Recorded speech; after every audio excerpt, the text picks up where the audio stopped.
Halo, kembali lagi bersama dengan saya Jufriantus Maitanu di channel Guru JB. Apa kabar kalian semua?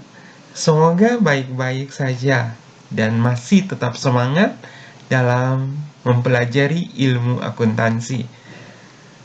Teman-teman, kali ini kita akan belajar di mata pelajaran akuntansi keuangan kelas 12 dengan materi akuntansi aktiva tetap dan aktiva tidak tetap.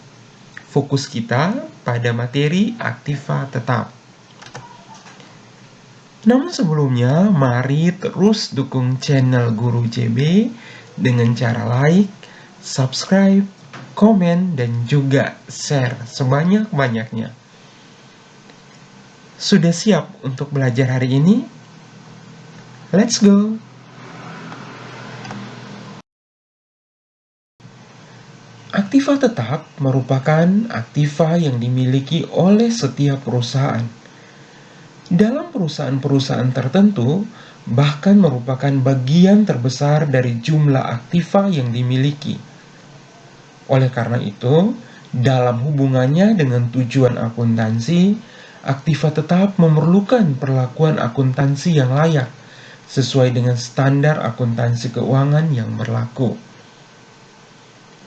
Sebelumnya dapat saya gambarkan bahwa aktiva perusahaan dapat digolongkan menjadi dua, yakni aktiva berwujud dan aktiva tidak berwujud. Aktiva berwujud artinya aktiva yang wujud fisiknya ada, dapat dilihat dan diraba. Sedangkan aktiva tidak berwujud adalah aktiva yang secara fisik tidak dapat dilihat atau diraba.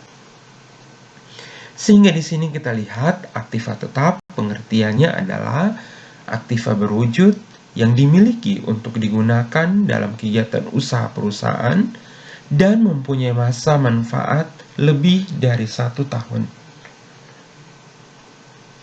Ciri-cirinya adalah yang pertama, mempunyai bentuk fisik, dimiliki untuk digunakan dalam kegiatan operasional perusahaan, serta mempunyai masa atau usia lebih dari 1 tahun. Contohnya adalah tanah, gedung, peralatan, mesin, kendaraan, dan sebagainya.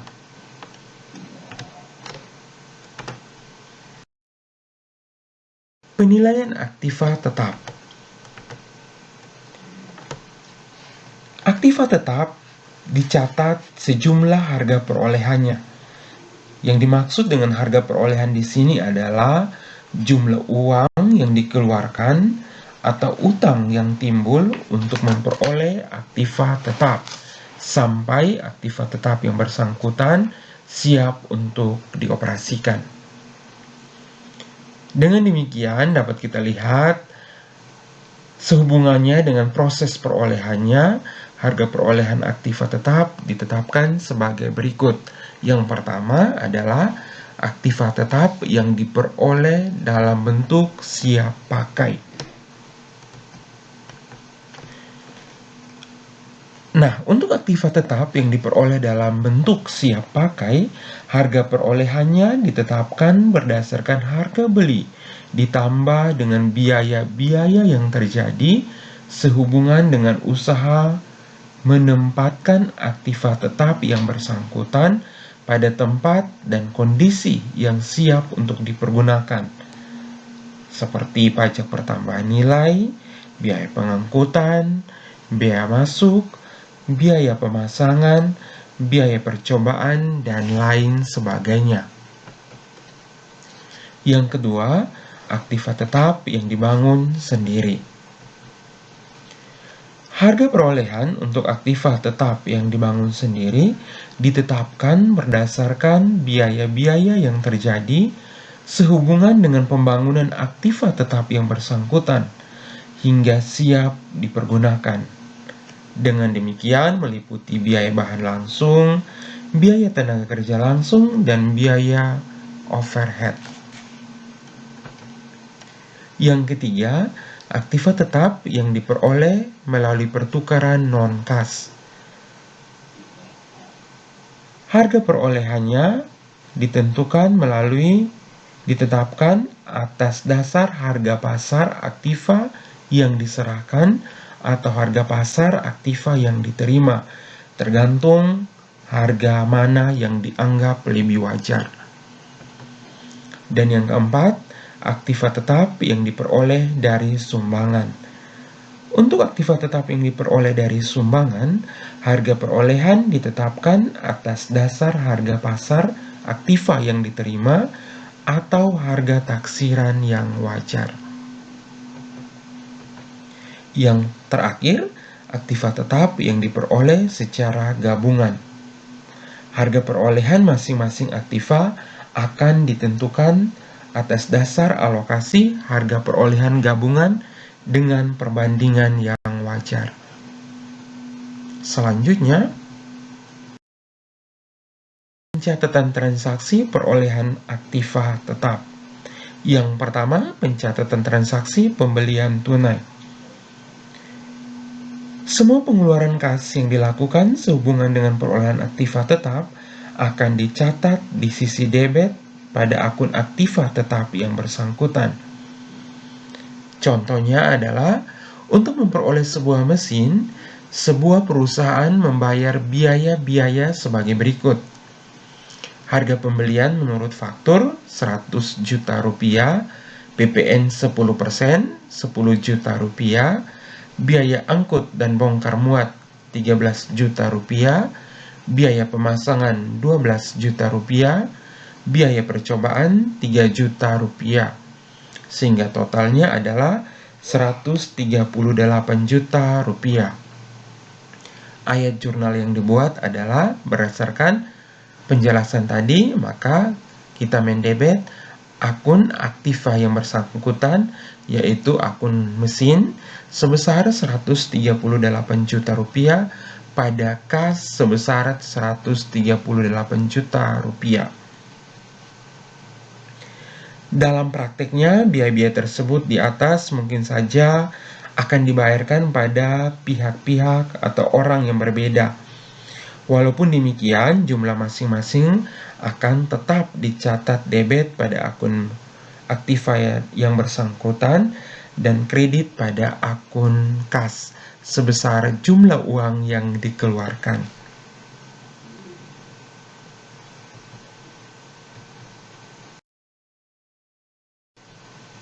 Dalam hal aktiva tetap dibeli secara gabungan, misalnya pembelian tanah dengan gedung yang ada di atasnya, harga perolehan dapat dialokasikan berdasarkan perbandingan harga pasar masing-masing atau berdasarkan harga taksiran kantor pajak.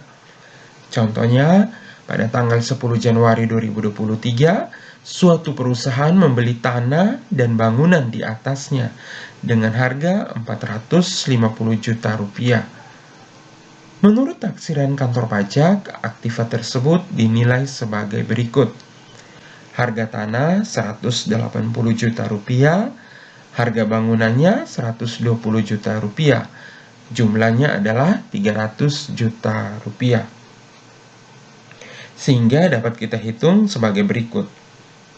Harga perolehan tanah 180 juta rupiah dikali dengan 450 juta rupiah dibagi dengan 300 juta rupiah. Diperoleh harga perolehan tanahnya adalah 270 juta rupiah. Sedangkan untuk harga perolehan bangunan 120 juta rupiah dikali 450 juta rupiah lalu dibagi dengan 300 juta rupiah, sehingga harga perolehan bangunannya adalah 180 juta rupiah. Ayat jurnal yang dihasilkan adalah mendebet akun aktiva yang bersangkutan, dalam hal ini tanah sebesar 270 juta rupiah, bangunan 180 juta rupiah, pada kas sebesar 450 juta rupiah. Yang berikut pencatatan transaksi pembelian secara kredit. Aktiva tetap yang dibeli secara kredit akan dicatat pada akun aktiva yang bersangkutan seharga tunainya. Selisih antara harga kredit dan juga harga tunai akan dicatat sebagai beban bunga. Kita lihat contohnya, pada tanggal 5 Januari 2023, suatu perusahaan membeli kendaraan dengan harga 75 juta rupiah. Pembayaran pertama diserahkan uang tunai sebesar 15 juta rupiah, sisanya dibayar dalam 5 kali angsuran bulanan. Harga tunai kendaraan yang bersangkutan adalah 67.500.000 rupiah. Kendaraan pada contoh di atas akan dicatat dengan harga 67.500.000 rupiah.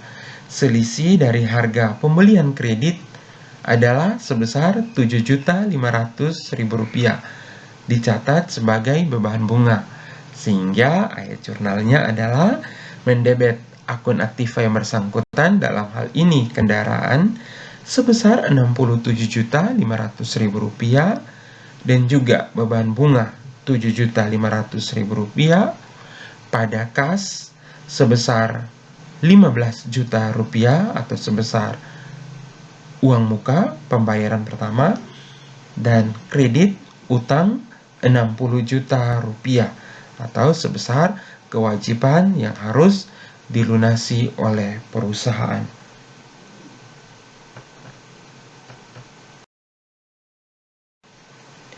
Contoh lain, misalnya pada tanggal 10 Januari 2020, perusahaan membeli sebuah kendaraan dengan syarat harga tunai 120 juta rupiah, uang muka 30 juta rupiah.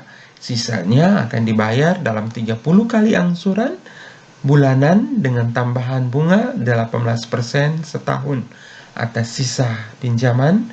Jatuh tempo angsuran pertama tanggal 10 Februari 2020 atau bulan berikutnya.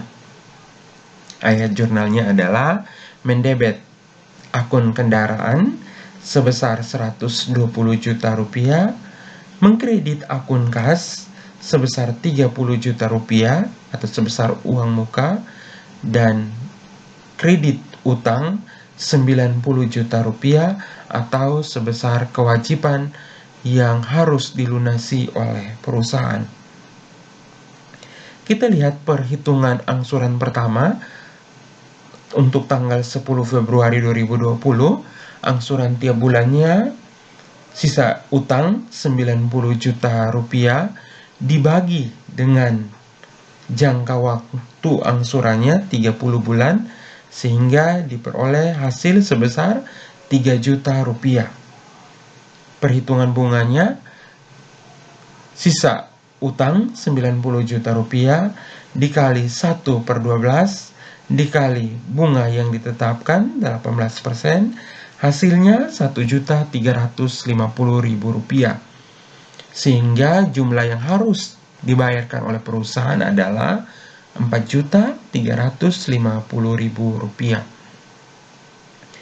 Ayat jurnalnya adalah mendebet akun utang 3 juta rupiah dan akun beban bunga 1.350.000 rupiah, dan mengkredit akun kas sebesar jumlah uang yang dikeluarkan perusahaan untuk membayar angsuran bulan pertama, yakni sebesar 4.350.000 rupiah.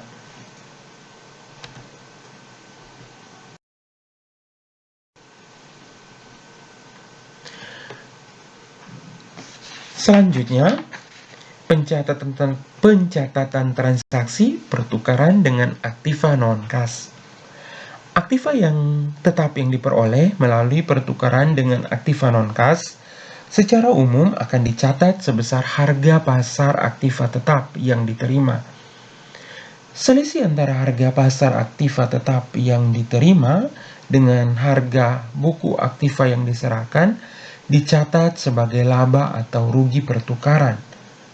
Yang dimaksudkan dengan harga buku adalah harga menurut catatan atau harga perolehan setelah dikurangi dengan jumlah penyusutan atau akumulasi penyusutan. Contohnya adalah tanggal 10 Januari 2020, perusahaan menukarkan sebuah mesin yang diperoleh dengan harga 150 juta rupiah dan telah disusutkan sebesar 60 juta rupiah dengan sebuah kendaraan. Harga pasar kendaraan yang bersangkutan adalah 85 juta rupiah. Perhitungan laba rugi pertukarannya adalah sebagai berikut. Harga pasar kendaraan angkutan adalah 85 juta rupiah. Kemudian kita lihat harga buku mesin yang diserahkan. Yang pertama, harga perolehannya 150 juta rupiah dikurangi dengan akumulasi penyusutan 60 juta rupiah. Hasilnya adalah 90 juta rupiah. Dikurangi dengan harga pasar kendaraan angkutan 85 juta rupiah. Hasilnya adalah 5 juta rupiah. Dan di sini rugi pertukaran. Rugi pertukaran, mengapa rugi? Karena harga pasar kendaraan angkutan lebih kecil dari harga buku mesin yang diserahkan. Ayat jurnal yang dihasilkan, kendaraan angkutan didebet 85 juta rupiah, akumulasi penyusutan mesin 60 juta rupiah, rugi pertukaran aktiva tetap 5 juta rupiah, pada mesin sebesar 150 juta rupiah. Selanjutnya, pencatatan aktiva tetap sumbangan dari pihak lain.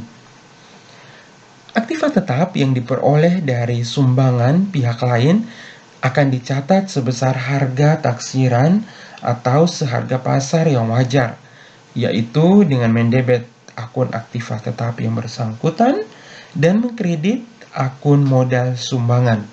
Sebagai contoh, mari kita lihat tanggal 10 Januari 2020, koperasi menerima seperangkat peralatan kantor sebagai sumbangan dari perusahaan rekannya. Harga pasar peralatan kantor tersebut dinilai sebesar 3.500.000 rupiah. Nah, jurnal yang harus dibuat oleh koperasi untuk mencatat transaksi tersebut adalah mendebet akun peralatan kantor dan mengkredit akun modal sumbangan masing-masing dengan nilai 3.500.000 rupiah.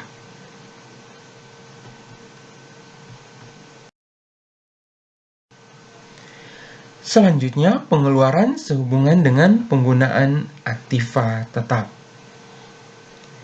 Pengeluaran pada dasarnya dibedakan antara pengeluaran modal dan juga pengeluaran pendapatan. Pengeluaran modal di sini artinya adalah pengeluaran yang manfaatnya dapat dinikmati dalam waktu lebih dari satu periode akuntansi.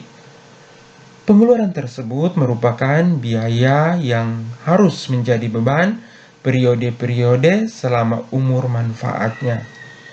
Sedangkan pengeluaran pendapatan adalah pengeluaran yang manfaatnya hanya dinikmati pada periode saat terjadinya pengeluaran. Pengeluaran pendapatan seluruhnya dapat dihubungkan dengan pendapatan yang diperoleh pada periode yang sama, sehingga seluruhnya menjadi beban periode saat terjadinya pengeluaran. Untuk pengeluaran-pengeluaran aktiva tetap, yang pertama ada pengeluaran untuk reparasi.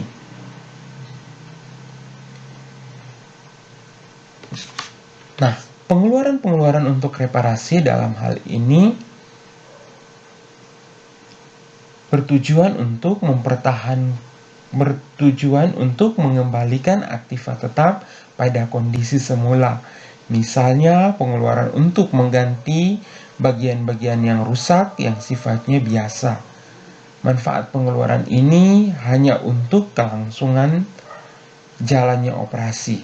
Dengan demikian, jumlah pengeluaran untuk reparasi akan dicatat di sisi debit pada akun beban reparasi. Yang kedua, pengeluaran untuk pemeliharaan bertujuan untuk mempertahankan aktiva tetap pada kondisi tetap baik. Dengan demikian, pengeluaran untuk pemeliharaan tidak mengakibatkan penambahan terhadap manfaat aktiva tetap yang bersangkutan. Jumlah pengeluarannya akan dicatat di sisi debit pada akun beban pemeliharaan. Yang ketiga, pengeluaran untuk mengganti komponen yang rusak. Pengeluaran untuk mengganti sebagian atau seluruh dari komponen aktiva tetap yang rusak berat biasanya mengakibatkan penambahan terhadap usia penggunaan aktiva tetap yang bersangkutan. Di samping itu juga, jumlah pengeluaran biasanya cukup berarti. Oleh karena itu, pengeluaran demikian akan dicatat di sisi debit pada akun aktiva tetap yang bersangkutan atau debit pada akun akumulasi penyusutan. Selanjutnya, pengeluaran untuk perbaikan bertujuan untuk meningkatkan aktiva tetap dari kondisi semula kepada kondisi yang lebih baik. Perbaikan yang dilakukan bukan karena aktiva tetap dalam keadaan rusak, tetapi pengeluaran dirancang untuk meningkatkan kapasitas atau untuk memperpanjang usia penggunaan aktiva.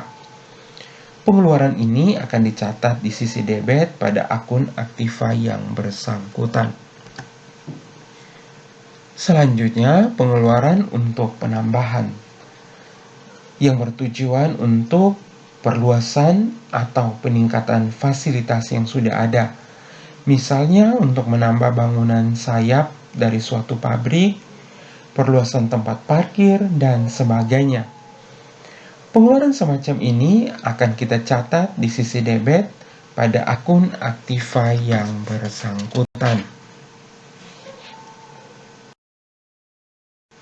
Nah, itu dia teman-teman materi mengenai aktiva tetap.